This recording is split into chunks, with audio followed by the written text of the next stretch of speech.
Dialog Palembang pagi ini.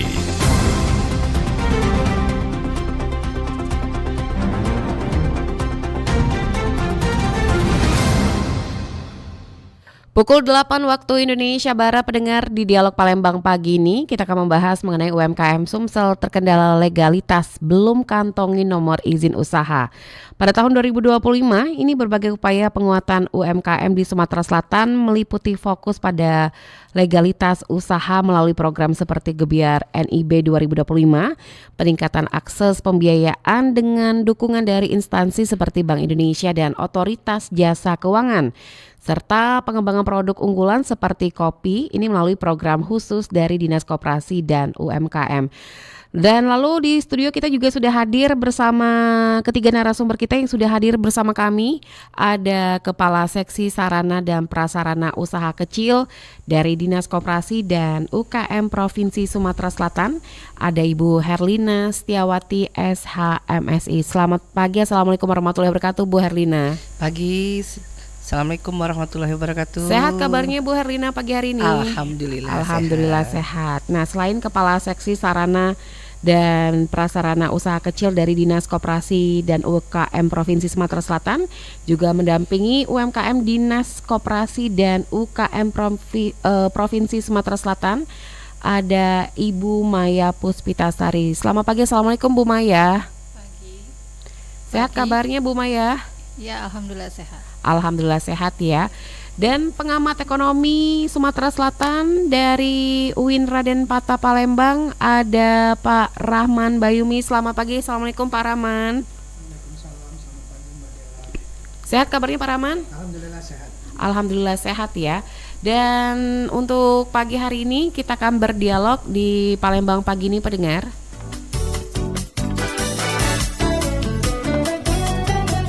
Kita akan berdialog di Palembang pagi ini akan membahas untuk UKM Sumatera Selatan terkendala legalitas belum kantongi nomor izin usaha. Nah, mungkin kita ke Ibu Herlina terlebih dahulu. Bu Herlina, untuk sejauh ini UMKM di Sumatera Selatan ini seperti apa perkembangannya, Bu Herlina?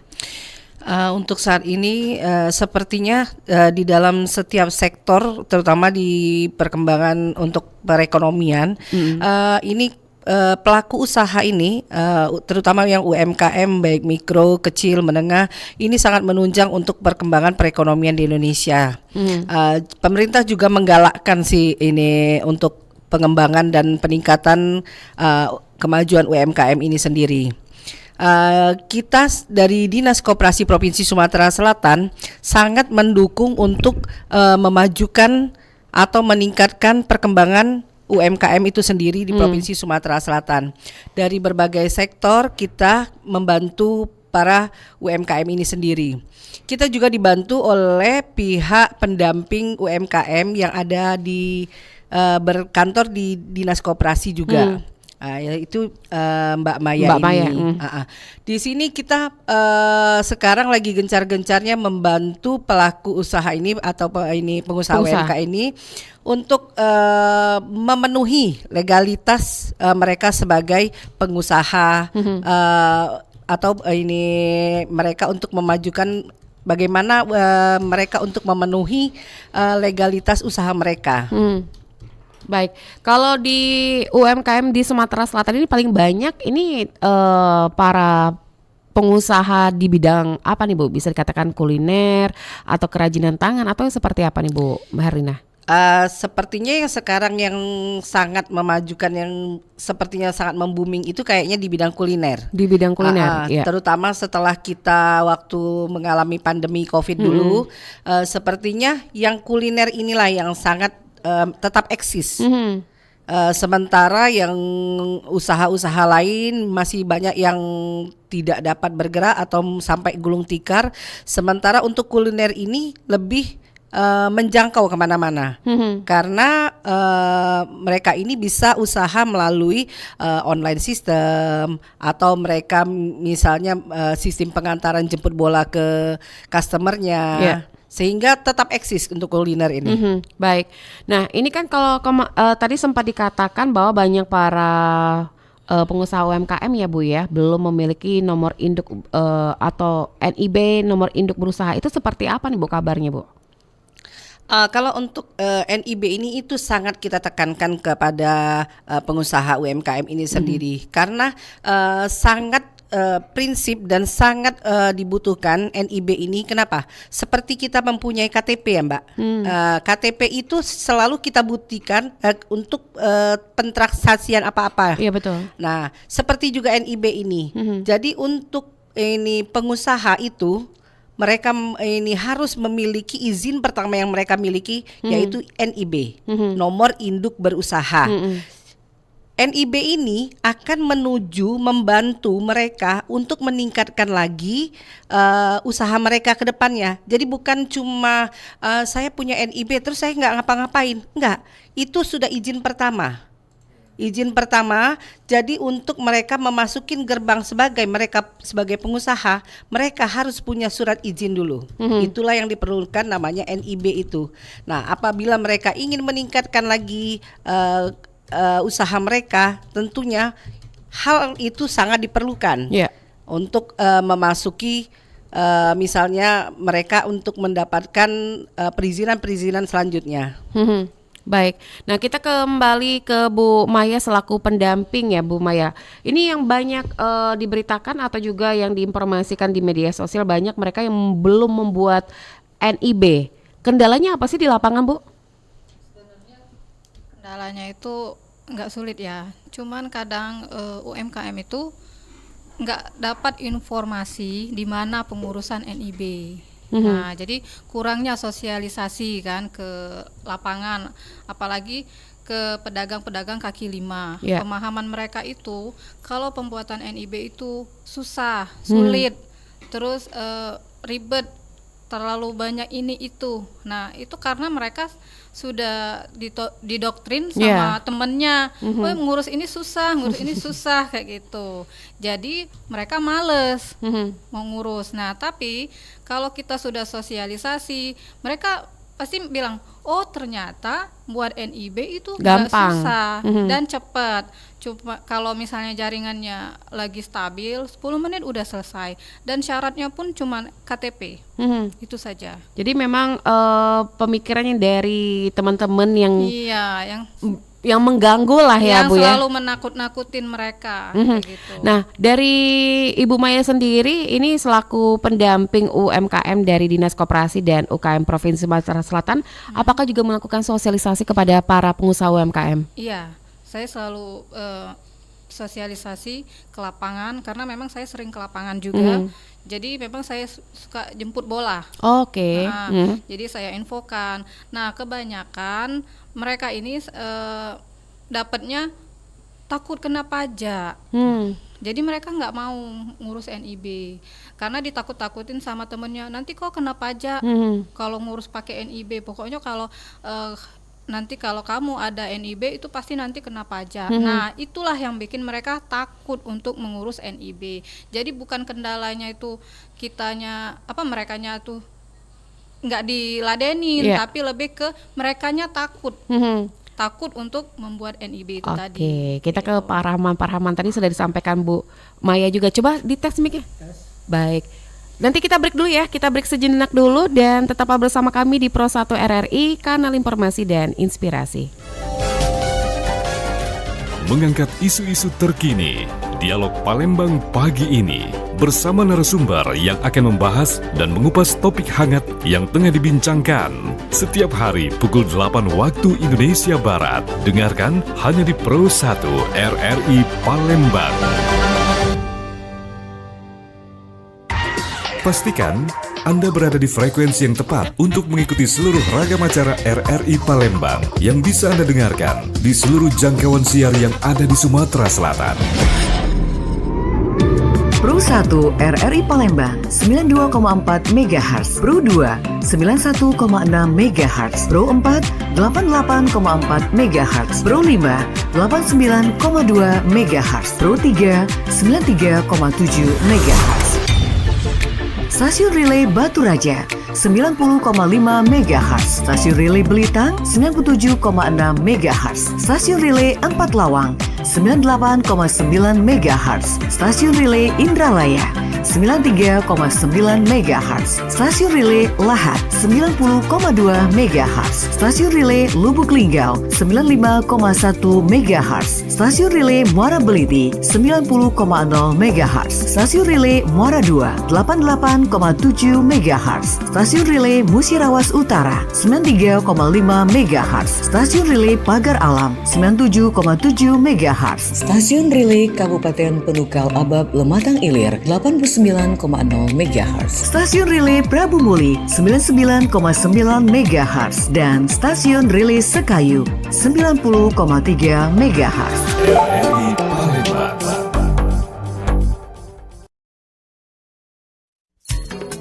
Terima kasih Anda terus bersama kami di Pro 1 RRI, kanal informasi dan inspirasi. Pendengar, kami informasikan siaran ini dapat Anda dengarkan melalui RRI Digital.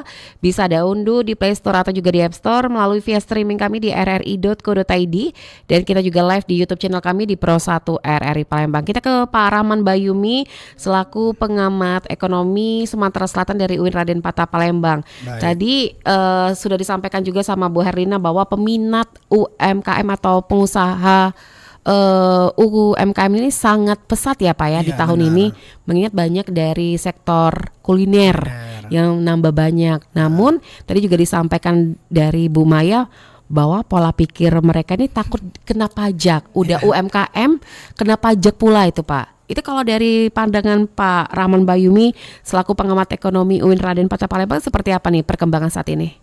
Oke, yang pertama memang persoalan pajak ini kan sekarang menjadi salah satu isu yang sangat Momok ya, jadi momok ya. banget. Padahal tujuan orang berwirausaha ataupun mempunyai bisnis itu kan sebenarnya untuk menjadi orang yang kita katakan lebih baik atau kaya.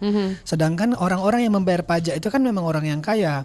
Tapi justru orang Indonesia secara umum itu malah takut membayar pajak. Oh ya. Jadi bagaimana mungkin Indonesia ini akan maju kalau kita masih takut untuk membayar pajak?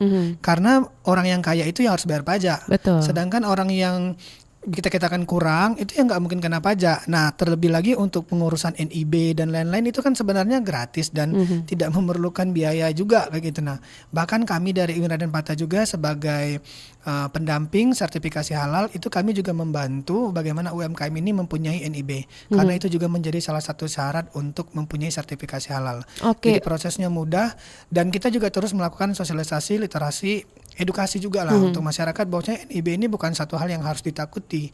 Bahkan ini sebenarnya dengan mempunyai NIB itu bisa mempermudah masyarakat untuk mendapatkan fasilitas-fasilitas yang menguntungkan usahanya sendiri. Berarti sebelum adanya sertifikat halal ini para pengusaha UMKM ini harus ada wajib NIB itu ya Pak ya? Baik. Kalau nggak ada NIB nggak bisa dapat halal. Oh Kayak gitu.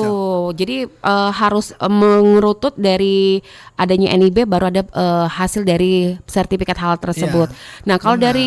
dari Pak Rahman juga mungkin ada kendala nggak sih yang ada dari UIN ya? Maksudnya dari pendamping dari UIN itu seperti apa juga nih Pak Rahman? Kalau kendalanya lebih ke ini kurangnya kemampuan dalam mengakses website, terus melek digitalnya itu kurang banget. Oh gitu. Jadi untuk sekedar misalnya kita ngetik-ngetik, nah itu kadang-kadang UMKM kita ini memang kita bisa katakan banyak juga yang tidak begitu familiar dengan penggunaan website, Google dan lain-lain. Meskipun tidak semua, tapi secara umum mereka itu kayak enggan untuk belajar atau mencoba. Maka dari itu kami juga mengerahkan banyak mahasiswa. Seperti saya mengampu mata kuliah kewirausahaan, nah itu mereka saya jadikan seperti agen-agen lah untuk membantu wirausaha untuk mempunyai NIB. Karena kalau dari UMKM-nya sendiri ya nggak mau kayak gitu. Karena ngapain kayak gitu ibaratnya.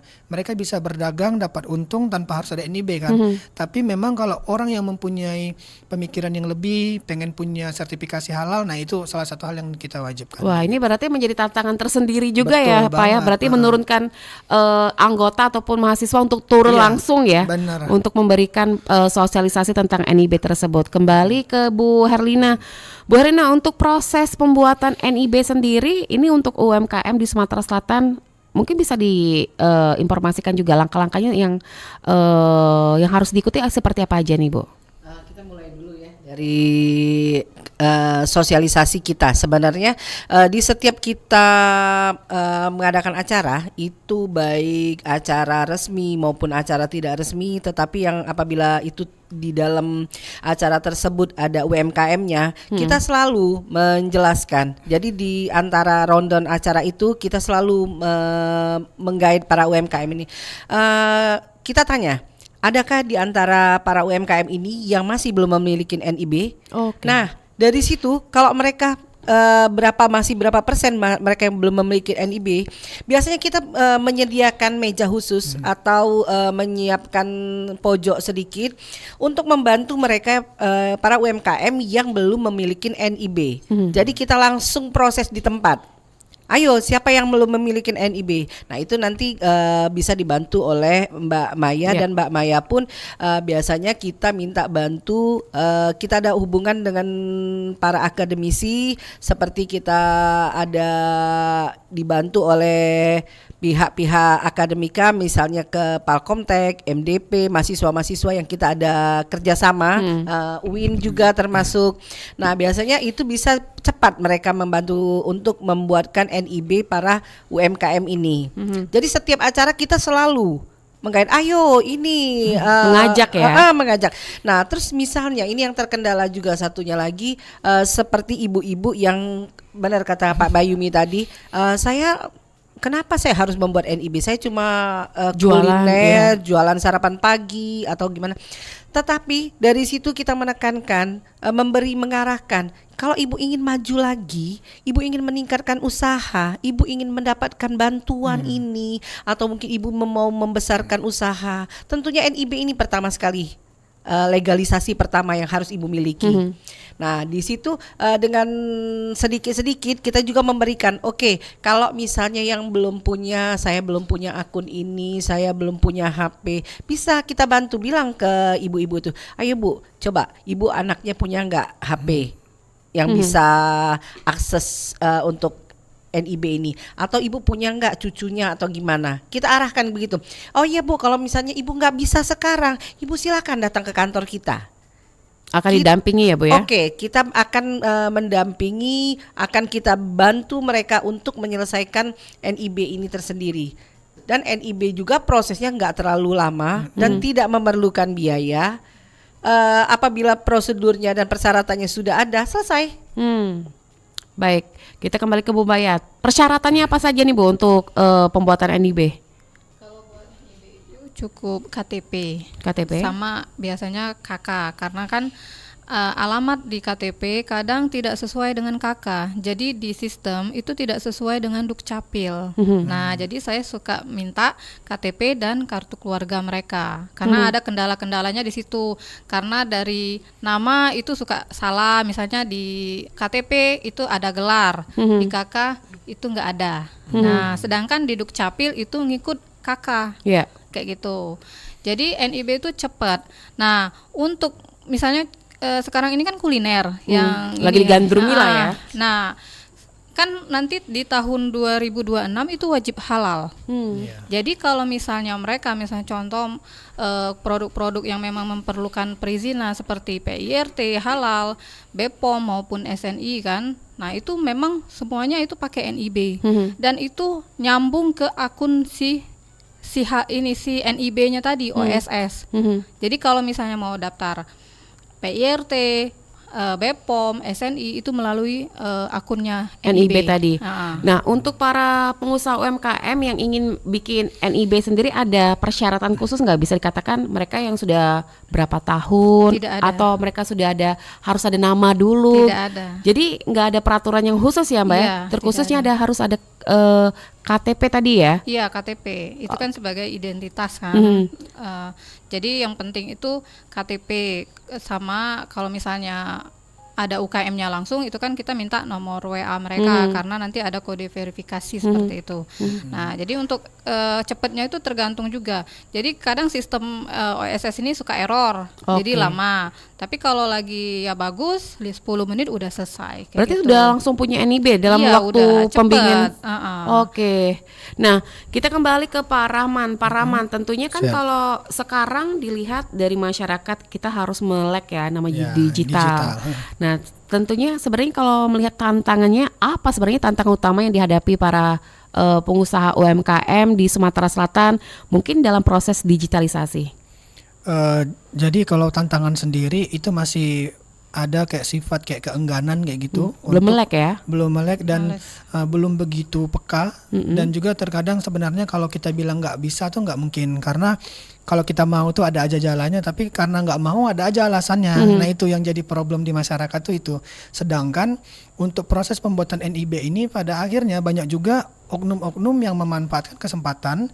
Jadi orang yang tidak punya usaha itu bisa juga buat NIB. Dan itu banyak terjadi kami hadapi karena dalam proses pengurusan sertifikasi halal, terus mau minta bantuan ke bank dan lain-lain, ada juga usaha yang mungkin sekedar ngambil foto orang terus mereka buat NIB.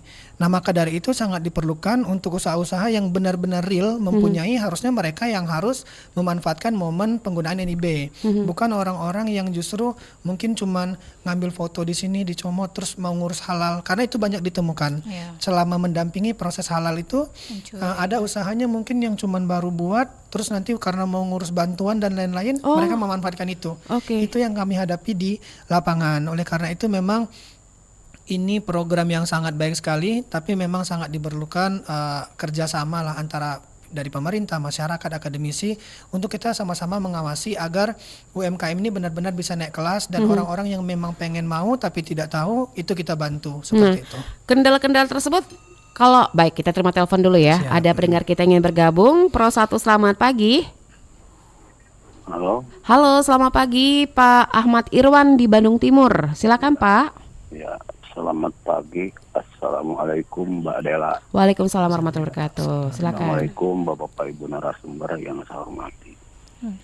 Ini tentang masalah NKM ya. Iya. Memang sekarang kan gencar-gencarnya adalah masalah UMKM. Yang kebetulan di lingkungan saya banyak di antara home industry Pak di sini. Tapi tidak ada yang masuk jadi anggota UMKM. Contoh seperti ini, yang home industry di bidang jahit menjahit, kemudian home industry di bidang bikin produksi rubber seal kan di sini. Nah, tapi di sini kan saya juga punya usaha kecil-kecilan lah di bidang alat pertanian. Saya masuk kan ntar dipelajari dulu kata Seban begitu. Nah, di sini kebetulan dulu kan Menteri Ketua MPR Pak Jokowi kan Pak Teten masih sedaerah dengan saya. Sama sekali kan tidak ada kontribusinya kan terhadap lingkungan. Nah di sini masuk UMKM dinamikan jangan hanya sampai slogan gencar UMKM seperti begini. Tapi ketika mereka yang masuk UMKM masalah tergantung masalah dana, masalah permodalan. Ada kur memang begini. Tapi ketika dipilih susah peserta harus begini, harus begitu. Nah bagaimana pihak pengelola UMKM supaya dipermudah bagi mereka yang masuk UMKM? Atau harus satu lagi Pak, produk masuk UMKM. Kadang-kadang kan banyak yang bersaing sehat yang tidak sehat tuh kan. Yeah. Karena misalnya produk A misalkan saya ini segini. Nah bagaimana supaya yang masuk UMKM supaya jangan sampai terjadi persaingan yang tidak sehat. Nah itu yang pertama. Itu lagi nih masalah produk halal. Di sini juga kan ada kan para pengusaha keripik dari singkong itu kerajinan banyak. Yang paling seru kan masalah pengusaha seblak di sini kalau di Jawa Barat kan sekarang jadi ramai. Nah bagaimana supaya diawasi, dibina oleh pihak UMKM supaya usaha mereka walaupun kecil bisa jadi berjalan. Nah, kebetulan kan seperti itu. Lalu masalah halal ini kan jelas legalitas harus jelas kan. Di sini kan ada juga nah, bagaimana Pak seandainya yang produk halal tanpa ada legalitas tiba-tiba gampang nulis halal aja. Ada sanksi hukumnya sejauh mana Pak? Terima kasih. Baik, terima kasih Pak Ahmad Irwan di Bandung Timur. Pak Bayumi boleh tanggapi? Oke, kalau terima kasih Pak Ahmad Irwan di Bandung Timur untuk pertanyaannya. Memang ini menjadi PR kita bersama karena kenapa UMKM ini menjadi pilar dan fondasi juga perekonomian di Indonesia, sehingga tentu sebagai negara yang besar kita mempunyai banyak juga isu-isu atau problem yang kita hadapi di lapangan. Tapi memang kita nggak bisa pungkiri UMKM ini memang menyumbang perekonomian dengan sangat luar biasa karena ini salah satu hal yang mampu menopang kehidupan kita sebagai masyarakat dan negara yang masih berkembang. memang apa yang disampaikan itu benar adanya, tapi itu juga bukan berarti menjadikan Indonesia sebagai negara yang kurang baik, karena kita juga terus berkembang, berbenah, dan juga pemerintah selalu mempunyai upaya-upaya seperti beberapa kabupaten di Sumatera Selatan yang kami lakukan kerjasama dalam program kemitraan. Pengurusan NIB ini selalu dibantu dari dinas-dinas terkait di Muara Enim, di Lahat, dan lain-lain kayak gitu. Dan juga pengurusan NIB ini sebenarnya sudah dari beberapa tahun terakhir ini memang sangat gencar untuk membantu legalitas perusahaan-perusahaan UMKM. Karena ada program dari presiden sebelumnya itu kan ada program kemitraan yang mewajibkan ada NIB, tapi memang kendala-kendala di lapangan tadi yang menjadi tugas bersama. Kalau menurut saya tantangan yang paling besar itu ya pendidikan lah, edukasi, bagaimana kita melakukan edukasi kepada masyarakat untuk sama-sama mengawasi dan sadar bahwasanya produk halal itu adalah hal yang menjadi hal yang signifikan kayak gitu. Mungkin dari Bu Herlina juga ada tambahan, Bu? Kalau tadi yang terkait masalah pendanaan ya, itu makanya dari setiap kali kita mengadakan kegiatan apa-apa untuk kemajuan para UMKM, terutama kita harus menekankan bahwa untuk legalitas selanjutnya apabila untuk meningkatkan atau mengembangkan usahanya, tentu diperlukan permodalan. Itu setiap kali kita ada acara-acara pasti, Bu, bisa nggak kita dibantu permodalan? Ya, itu pertanyaan mereka yang pertama. Nah, untuk mendapatkan permodalan itu tersendiri, pihak perbankan tentunya meminta para UMKM ini memiliki NIB. Itu salah satu syarat pertama mereka untuk memberikan bantuan KUR kepada masyarakat. Nah, kita juga menggait pihak perbankan yang mempunyai produk KUR mereka di setiap kegiatan-kegiatan yang mengkaitkan UMKM ini sendiri yang mereka ada di sekitar kita. Dan kita biasanya kita menginkludkan para UMKM ini, mendata para UMKM ini yang memerlukan bantuan permodalan untuk bantuan KUR ini. Nanti data-data mereka kita berikan kepada pihak perbankan. Tetapi yang jadi masalahnya satu, kita tidak dapat mengintervensi pihak perbankan itu tersendiri karena itu hak prerogatif mereka. Betul. Jadi kita hanya mengajukan ini nih data para UMKM yang ingin mendapatkan bantuan KUR. Nah, atau bisa kita langsung mempertemukan pihak UMKM ini tersendiri dengan pihak perbankan. Nah, dari situ nanti pihak perbankan yang mengadakan kurasi layak atau tidak untuk diberikan bantuan KUR itu sendiri. Baik, berarti memang ini harus sangat jelas ya para pengusaha UMKM ini untuk memiliki NIB tersebut agar bisa dapat juga bantuan dari KUR tersebut ya Bu ya. Tapi Bu Herlina, sejauh ini ada nggak sih para pengusaha UMKM mungkin bisa dikatakan ditolak untuk bantuan KUR dari perbankannya? Nah, sampai saat ini kami tidak dapat mendapatkan info tersebut karena sudah sering kami menanyakan, kan misalnya dari sekian banyak misalnya ini dari 100% yang kami ajukan misalnya ternyata mereka yang mendapatkan bantuan hanya mungkin 30%, 35%. Terus kami menanyakan siapa-siapa aja. Kira-kira apa masalah mereka tidak mendapatkan KUR tersebut. Nah, itu kami belum bisa mendapatkan info tersebut dari pihak perbankan. Yang tadi disampaikan Pak Rahman, ada yang para mengaku pengusaha UMKM cuma nyomot foto terus untuk menghasilkan NIB, terus juga untuk membuat sertifikat halal. Apakah dari Dinas Koperasi dan UKM Provinsi Sumatera Selatan juga menyoroti hal tersebut atau memantau juga yang mana benar-benar real UMKM atau cuman ya ini sekedarnya saja nih Bu? Nah, itu kami terus memantau, terutama kadang-kadang ada dari kementerian, dari pihak Kementerian Koperasi RI atau sekarang ada Kementerian UMKM RI, itu mereka ada pendampingan seperti untuk perlindungan hukum kepada para UMKM. Nah, itu kita bisa kita awasi. Kita juga ikut mengawasi maksudnya kalau ada masalah-masalah yang dari masyarakat yang melaporkan bahwa ternyata ada penyalahgunaan data. Seperti mereka makanya kadang-kadang ada sistem seperti kita dadaan memeriksa para UMKM di kawasan-kawasan di Sumatera Selatan.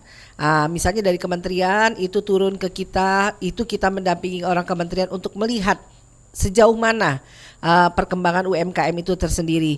Karena kadang-kadang benar kata Mbak tadi, hari ini dia memang mendaftarkan bahwa mereka usahanya mungkin mereka untuk mendapatkan bantuan lah. Yeah. Ternyata pas waktu kita datang ke lapangan, mereka bilang usaha kita berubah lagi. Kita cuma ada ciki 5 gantungan, ada 5 renceng. Mereka itu usaha mereka katanya nih. Nah, Berarti itu jadi sepanjang memang usaha mereka tidak ada merugikan pihak lain atau tidak merugikan negara, mungkin mereka mengubah usaha mereka, ya kita kita nggak ikut intervensi ke mereka. Tapi kalau mereka sudah menyalahgunakan data atau mereka menggunakan data orang lain atau mereka ada unsur merugikan pihak lain, nah itu yang harus kita selesaikan. Baik, kita terima telepon kembali ya Bu ya, Pak Rahman di 369977 Pro 1. Selamat pagi. Selamat pagi Mbak Dela. Selamat pagi Pak Azari di Sekayu, silakan Bapak. Assalamualaikum narasumber. Waalaikumsalam Waalaikumsalam. warahmatullahi wabarakatuh. Ini Pak, saya mau tanyakan apa saja Pak untuk masuk untuk masuk ke UMKM. Salah satu syarat untuk menjadi UMKM. Iya. Ya, segitu saja. Ya, Baik, terima kasih Pak Azari di Sekayu. Mungkin Bu Maya boleh dijawab. Untuk menjadi UMKM itu kan dari awal ya kita harus menentukan kita harus usaha apa nih. Nah, terus saran saya kayak yang Bapak tadi yang di Bandung ya. Iya. Itu kan kesulitan mendapat informasi kan. Nah, memang kalau di Sumsel sendiri itu diwajibkan mereka mengikuti komunitas-komunitas yang memang di ruang lingkup UMKM. Karena kan pemerintahan itu kalau misalnya untuk bantuan, untuk misalnya kayak dana kur dan segala hal tentang bantuan, fasilitas, itu mereka pasti mintanya ke komunitas. Jadi saran saya untuk mereka harus mengikuti komunitas biar mereka tidak ketinggalan info tentang mendapatkan fasilitas ataupun bantuan kayak seperti KUR. Nah, kalau KUR itu sendiri kebetulan kan saya pengurus komunitas UMKM yang ada di Palembang. Ya. Jadi kebanyakan anggota kami memang itu ada rata-rata yang banyak yang lolos dari KUR dan ada juga yang ditolak. Nah, alasan ditolak itu karena mungkin dari omsetnya itu tidak masuk kriteria. Mungkin tidak, misalnya kalau dari hitung-hitungannya itu kayaknya nggak balik lah. Jadi kebanyakan itu di situ. Yang namanya UMKM kan omset mereka itu tidak bisa tidak bisa kita tahu nih per bulannya berapa itu. Jadi masih ya nggak jelas lah ibaratnya. Kecuali UMKM-nya itu udah stabil, udah ada tempat dan dia produksinya memang setiap hari. Nah, itu alhamdulillah pasti kebanyakan lolos dari KUR kayak gitu. Jadi saran saya untuk pertama kali untuk menjadi UMKM itu ikutlah komunitas. Nah, untuk yang masalah halal tadi, yang foto itu memang kebanyakan dulu itu kan ngurus halal itu cuman lewat WA ya, cuman kirim produk foto. Nah, itulah kebanyakan akhirnya UMKM banyak ngakal-ngakalin dengan mengambil foto di Google. Nah, sejak dari situ peraturan dari Kemenak itu berubah. Jadi kalau misalnya mau ngurus halal, kita kunjungan. Seperti saya kan pendamping UMKM dan pendamping halal. Saya penyelia halal. Jadi kalau misalnya saya mau ngurus halal UMKM, saya benar-benar datang ke langsung tempat ya? mereka, kunjungan. Jadi memang saya kelilingin. Jadi kebetulan saya memang ruang lingkupnya Sumsel ya. Jadi bukan cuma di Palembang, jadi di Sumsel maupun itu di Prabu Muli mau di mana saya datangin kayak gitu. Jadi benar-benar saya tahu mereka usaha atau tidak. Jadi kecil kemungkinan saya mendapatkan UMKM yang bohong. Jadi benar-benar mereka punya usaha sendiri kayak gitu. Baik, kita terima telepon kembali di 369977 Pro 1. Selamat pagi. Selamat pagi Mbak Dela. Selamat pagi Bu Eva di Viva Reja, silakan Iya. Bu. Ya, selamat pagi Ibu Bapak. Ya, Ini saya tertarik nih dengan pembicaraan RRI pagi ini. Saya nih punya usaha pempek nih, tapi jualannya tidak menetap. atau jualan keliling lah gitu. Apakah saya boleh buat NIB dan apakah nanti saya bisa mendapatkan bantuan dan berupa apa? Bahan atau uang atau apa? Karena jika saya mendapatkan bantuan sepertinya seperti uang itu akan saya gunakan untuk membuat pondok atau warung untuk berjualan, Kios ya. agar kami bisa menetap, nggak keliling lagi gitu. Iya, itu aja Mbak Baik, Ella. terima kasih. Assalamualaikum. Waalaikumsalam warahmatullahi wabarakatuh. Ini mungkin Bu Herlina boleh ditanggapi, Bu? Oke, terima kasih. Untuk terutama ibu siapa tadi? Bu Epa. Bu Epa. Apakah sudah memiliki NIB? Belum tadi katanya. Belum ya. Oke. Itu kita persilakan untuk datang ke kantor kita, bisa kita bantu mengenai perizinan yang akan Ibu Eva buat. Setelah itu bisa kita pertemukan Ibu Eva dengan pihak perbankan yang apabila Ibu Eva ingin menambahkan atau memperbesar usaha Ibu Eva untuk mendapatkan bantuan permodalan.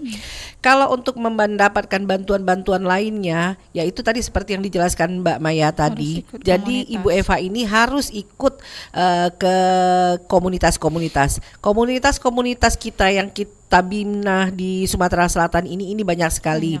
Ada yang memang komunitas memang bergeraknya seperti komunitas pempek. Itu pempek semua isinya. Ada komunitas yang kuliner Indonesia, kuliner semua isinya. Dan ada yang craft semua. Tapi ada juga yang berbagai komunitas yang anggotanya dari berbagai macam semua usaha. Nah, itu kita dari Dinas Koperasi itu kan kita tidak bisa langsung terjun ke masyarakat satu-satu kita datangi untuk memberitahu atau kita mensosialisasikan keliling. Karena kan apabila mereka sudah mempunyai usaha pasti itu namanya UMKM. Itu mau pedagang kecil kah, mau pedagang keliling kah. Nah, itulah makanya kami sarankan mereka untuk mengikuti komunitas. Kami membina para komunitas itu, kami punya grup yang merupakan ketua-ketua komunitas. Nanti ketua komunitas itu yang membagi atau memberitahukan gimana nih, ini ada bantuan atau ada pelatihan, mana nih yang mereka yang sesuai dengan usaha mereka, kriteria usaha mereka. Nah, dari situ mungkin kalau ada pelatihan atau bantuan mengenai bantuan sagu kah untuk pempek gini, ada mengenai bantuan alat kah gitu. Nah, nanti dari komunitas ketua-ketua komunitas ini yang memberitahukan anggotanya. Nah, jadi kami tidak bisa terjun langsung ke masyarakat. Nah, jadi ada penghubungnya. Nah, dari ketua-ketua komunitas itu yang akan melaporkan ke kita. Dari situ kita bisa kontak dengan para UMKM ini sendiri. Mungkin ada tambahan dari Bu Maya? Iya, kan kalau misalnya mungkin Ibu FK tadi kan mau benar-benar belum paham ya. Jadi kita itu memang harus ada NIB karena NIB itu kan KTP-nya. Jadi terdata langsung ke kementerian data kita itu. Jadi kalau misalnya kita mau masuk mau dapat bantuan alat atau uang itu memang kita harus masuk komunitas. Seperti kemarin kan waktu corona itu kan UMKM mendapatkan bantuan dana PUM kan 2,4 sama kemarin itu juga dari Kementerian Koperasi dari komunitas kami mendapatkan alat bantuan seperti freezer, vakum, mixer sama apa ya kemarin untuk pengering keripik ya. Nah, itu. Jadi banyak. Jadi kalau memang mau masuk mau dapat bantuan itu harus masuk komunitas supaya kami mendatanya itu benar kan, karena kita kan ada tanggung jawabnya juga. Jadi kalau misalnya mereka mau dapat bantuan itu kan harus dari komunitas itu udah tahu, kayak kami udah tahu oh dia memang usahanya ini. Jadi sesuai, jadi tidak salah kami memberikan alat bantuan itu kayak gitu. Baik, kita terima telepon kembali ya di 369977 Pro 1. Selamat pagi. Halo, selamat pagi. Pagi. Baik, nampaknya kita terputus. Bu Maya, kalau untuk NIB sendiri kan tadi syaratnya KTP. Kalau seandainya saya punya usaha UMKM, saya memiliki 2 usaha, apakah harus mendaftarkan dengan satu KTP atau harus pakai KTP lainnya? Satu KTP, karena NIB itu bisa untuk semua usaha. Jadi maupun jasa, kayak misalnya bengkel ataupun jasa fotografer itu bisa, laundry pun bisa. Jadi di NIB itu nanti tercantumlah namanya kode KBLI. Nah, kode KBLI itu ibaratnya kayak kode jenis usaha kita tuh apa. Kalau misalnya kulinernya itu apa? Ada roti, misalnya KBLI-nya berapa, pempek KBLI-nya berapa. Nah, terus kalau misalnya ada usaha laundry, restoran atau usaha bengkel, cucian mobil, itu juga bisa langsung digabung. Jadi misalnya ada UMKM yang usahanya banyak, itu nanti KBLI-nya macam-macam. Yeah. Jadi satu NIB. Baik, kita terima telepon kembali. Pro 1, selamat pagi. Halo, selamat pagi. Halo, Pro 1, selamat pagi. Selamat pagi, Selamat. Mbak Dela. Iya, Pak Kiwai di Batu Raja. Silakan Pak Kiwai. Iya, Halo Pak. iya, Silakan Bapak. iya. Kalau saya ingin tanya ya, sumber itu ya, kalau mau tadi bawa bantuan itu masuk komunitas ya. Nah, apakah komunitas ini di Sumatera Selatan ini ada di seluruh kabupaten dan yang di Sumsel ini, apakah ada komunitas, kalau ada komunitas apa namanya, apa ada bentukan bagaimana dari pemerintah, apakah dari mana? Nah itu aja. Terima kasih. Wassalamualaikum. Baik, Waalaikumsalam warahmatullahi wabarakatuh. Mungkin Bu Herlina boleh ditanggapi? Untuk komunitas ini biasanya mereka anggotanya tidak hanya, kalau yang di Provinsi Sumatera Selatan tidak hanya di satu kota. Kadang-kadang anggota mereka ada di daerah lain, di kabupaten lain. Seumpamanya misalnya untuk kuliner, sejenis kuliner. Kadang-kadang mereka punya anggota-anggota itu yang di kabupaten kota di lingkup di ini Provinsi Sumatera Selatan. Jadi Bapak bisa mendaftar sesuai dengan tempat domisili Bapak. Misalnya Bapak domisilinya di Kota Prabu Muli, Bapak bisa mendatangi Dinas Koperasi Kota Prabu Muli. Misalnya Bapak adanya di Banyuasin, bisa mendatangi Dinas Koperasi Kabupaten Banyuasin. Di situ mereka punya data-data komunitas dan bidang usahanya. Karena kita biasanya setiap komunitas itu berdiri atau mereka melaksanakan apapun kegiatannya itu selalu dalam bimbingan dan pengarahan dari kita. Dan kita harus setiap pembentukan komunitas itu mereka melaporkan juga legalitas dari komunitas mereka. Baik, kita kembali ke Pak Rahman. Pak Rahman selaku pengamat ekonomi Sumatera Selatan, sebenarnya dampak ekonomi bagi UMKM, mungkin yang bisa dikatakan mereka yang belum memiliki NIB dalam hal akses modal dan juga pengembangan usaha, apa yang mungkin dampak apa saja dari sektor ekonomi? Kalau tidak mempunyai NIB itu pasti usahanya nggak akan berkembang. Dalam artian berkembang ini dia tidak mampu memberikan dampak kepada pemerintah dan lain-lain, karena pemerintah juga berarti kan tidak punya akses data dan lain-lain. Itu yang paling penting. Sedangkan untuk membantu program-program yang berkelanjutan itu pemerintah pasti melakukan suatu program itu berdasarkan data yang mereka punya. Jadi kalau kita lihat pemerintah ini sudah mempunyai program yang sangat banyak dan sangat tepat juga, tapi tinggal lagi bagaimana masyarakat ini mampu atau tidak menyerap program-program tadi atau menerima kayak gitu. Karena kita lihat dari pertanyaan-pertanyaan masyarakat tadi kan ada yang misalnya belum tahu bagaimana caranya punya NIB, terus bagaimana caranya bergabung di komunitas. Padahal kalau kita lihat komunitas itu udah banyak sekali, apalagi pendamping halal itu tersebar di mana-mana, banyak sekali. Nah, tapi memang problemnya itu yang saya amati, yang pertama kalau dari halal, benar apa yang disampaikan Bu Maya tadi, ada kunjungan dan lain-lain. Tapi sekarang ini udah zaman AI, canggihnya luar biasa, di mana semakin tinggi peraturan yang dibuat untuk seleksi tadi agar tidak terjadi manipulasi, semakin cerdas pula masyarakat ini mengakali bagaimana kan sekarang misalnya pendamping halal ini harus datang ke usahanya. Nah itu kan bisa diedit lagi kayak gitu. Nah jadi memang pemerintah kita sudah sangat luar biasa peraturannya, tapi masyarakat juga kadang-kadang nggak kehilangan akal juga untuk mengakali. Tapi balik lagi itu oknum, bukan semuanya. Karena semuanya sekarang sudah zaman AI. Jadi digitalisasi harus selalu berkembang dan lain-lainnya juga harus dikontrol. Baik, Pak Rahman dan Bu Herlina dan Bu Maya, kita terima telepon kembali. Pro 1, selamat pagi. Selamat pagi Mbak Dela. Selamat pagi Pak Zakaria di Kenten, silakan Bapak. Ya, terima kasih. Ini pertanyaan dari Dinas Koperasi ya. Iya. Ya. Ini ya, saya mau tanya masalah umum ini yang mungkin mau orang pengen mengetahuinya lebih mendetail. Kalau orang melakukan usaha UMKM itu mau mendapatkan kredit kan tadi seperti nomor izin usaha tadi harus mempunyai. Dan yang pokok itu maksudnya dari syarat untuk mendapatkan kredit. Misalnya usahanya udah berjalan setahun, ya gitu, omsetnya seberapa banyak, ya gitu.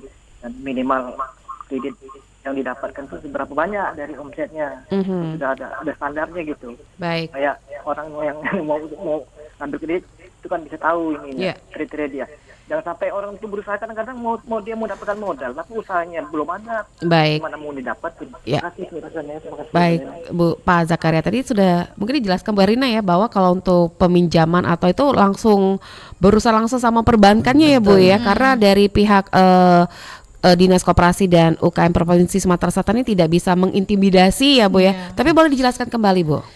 Jadi kita seperti yang ditanyakan Pak Zakaria tadi, kita memperkenalkan nih mana dari UMKM yang ingin mendapatkan KUR. Mereka mungkin ingin mendapatkan bantuan, terutama mereka harus pertama-tamanya harus punya NIB dulu. Nah, untuk mempunyai NIB itu tersendiri tadi seperti Pak Zakaria pertanyaan tadi, tidak ada persyaratan apa-apa, tidak ada harus nominal usaha segala macam, berapa omset tahun, segala macam, iya. Nah, setelah itu nanti pihak perbankan yang akan melihat bagaimana perkembangan usaha dari Pak Zakaria itu tersendiri. Nah, itu dari pihak perbankan yang akan mengkurasinya. Untuk berapa nominal yang akan diberikan atau kira-kira ini untuk Pak Zakaria ini bisa diberikan bantuan KUR atau tidak, itu bukan dari tanggung jawab kita lagi. Tapi dari langsung perbankannya langsung Perbankan ya. langsung mengkurasi. Baik, kita kembali ke Pak Rahman. Pak Rahman, untuk meningkatkan kesadaran para pelaku UMKM, betapa pentingnya NIB ini Pak Rahman?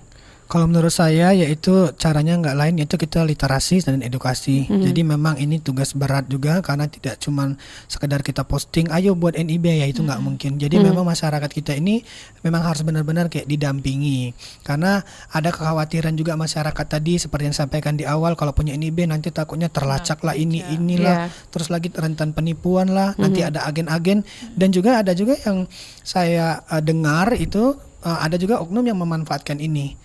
Maksudnya pada akhirnya ada jasa lah untuk membuat ini. Gitu, calonnya gitu ya. Padahal ini kan bisa bilang gratis dan nggak ada sama sekali, pemerintah udah oke. Nah, oleh karena itu bagus sekali ada media seperti ini. Semoga masyarakat bisa mendengar dimanapun berada untuk segera punya NIB, karena dengan ada NIB nanti bisa mendapatkan fasilitas pembiayaan, akses permodalan jadi lebih mudah sehingga usaha jadi lebih berkembang. Gitu. Kalau untuk dukungan dari pemerintah sendiri Pak Rahman, kan kalau mengingat tadi banyak juga penelpon kita yang kurang paham atau baru tahu tentang NIB ini apa sebenarnya, dukungan seperti apa yang harus dilakukan pemerintah? Kalau pemerintah, menurut saya selama saya ngisi di RRI sudah banyak juga bintang tamu, narasumber dan lain-lain. Program pemerintah banyak sekali. Cuman kadang-kadang memang pemerintah juga agak kebingungan masalahnya untuk data sendiri. Masyarakat kita kalau lagi di RRI kan banyak sekali pertanyaan-pertanyaan, kadang-kadang bagaimana dapat bantuan dan ini. Padahal pemerintah itu sudah mempunyai dan menyediakan skema itu bersama dengan perbankan.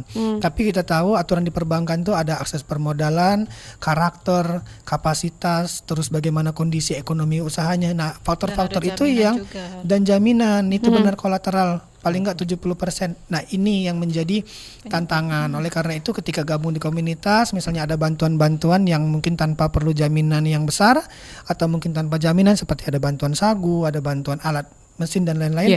Oleh karena itu memang harus gabung di komunitas. Intinya masyarakatnya jangan banyak alasan, kalau mau ada aja jalannya kayak gitu. Baik, kalau dari Bu Maya sendiri selaku pendamping, tadi juga mungkin pertanyaan yang sama seperti Pak Rahman, banyaknya masyarakat kita kurang tahu, kurang sosialisasi atau kurang melek lah soal digitalisasi. Mungkin jadi catatannya untuk masyarakat yang punya UMKM agar melek lah ya Bu ya, mengenai digitalisasi atau juga pengetahuan tentang NIB, apa yang harus dilakukan oleh pengusaha UMKM? Sebenarnya pelaku usaha jangan pelaku ya, UMKM pengusaha.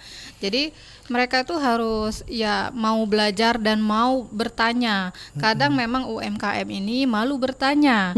Jadi mereka itu cuman mendengar katanya. Jadi dianggap susah, kayak ngurus halal itu mereka mikirnya susah. Terus ngurus PIRT itu susah, apalagi NIB. terlalu ribet, nanti kena pajak. Saya pernah mendapatkan UMKM, saya tawarin untuk mengurus halal. Jawabannya, enggak nanti saya kena pajak. Jadi saya bilang, hubungannya dengan pajak itu apa Bu? Kayak gitu. Ibu tahu dari mana? Saya tanyakan. Info seperti itu dapatnya dari mana nih Ibu? Saya tanyakan. Ternyata dari temannya. Nah, saya selidiki. Ternyata temannya sudah lengkap.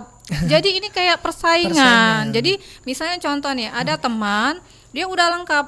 Nah, dia lihat temannya juga ini ada usaha sama kuliner.